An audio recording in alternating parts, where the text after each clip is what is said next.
আসসালামু আলাইকুম ওয়া রাহমাতুল্লাহি ওয়া বারাকাতুহু।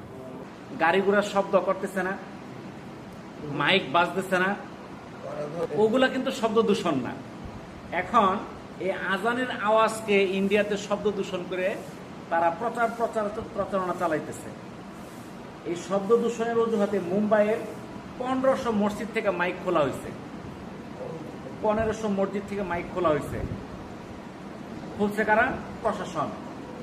পুলিশের দাবি, সরকার এবং আদালতের নির্দেশনা মেনে তারা এই শব্দ দূষণ রোধে মসজিদ থেকে মাইক খুলতেছে।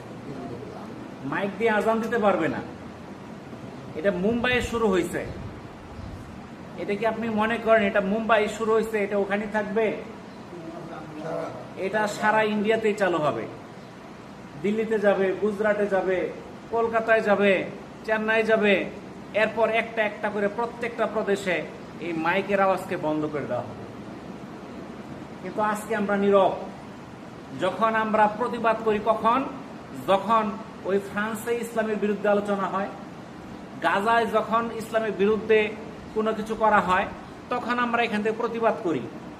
আমরা দেখাই আমরা বিরাট বীর মুজাহিদ, আমরা বিরাট জিহাদি লোক। ফ্রান্সে তো দূরে যাইতে পারতেছি না, পাইলে তো একেবারে সবরাই ফেলতাম। কিন্তু আমাদের সঙ্গেই যে ইন্ডিয়া, তারা যে আজানগুলো বন্ধ করে দিতেছে, আমরা তো মুখ দিয়ে কোনো ফাঁপও বের করি না। এই ইন্ডিয়াতে কিছুদিন আগে ওয়াকফ বিল পাস করছে, ওয়াকফ সম্পর্কে নতুন আইন। এই আইন করার মাধ্যমে শত শত মসজিদ মাদ্রাসার জমি এখন সরকারের হস্তগত হয়ে গেছে। শত শত মসজিদ তারা বন্ধ করে দিচ্ছে, মাদ্রাসা বন্ধ করে দিচ্ছে। আমরা কেউ কোনো প্রতিবাদ করি না, মনে করি আমাদের দেশে তো আসে নাই। আমরা তো চিন্তা করতেছি আমাদেরকে তো, আমাদের মসজিদে তো আজান বন্ধ হয় নাই, আমাদের মসজিদ তো তারা দখল করে নাই। কিন্তু তাদের লক্ষ্য কিন্তু এইটাই না।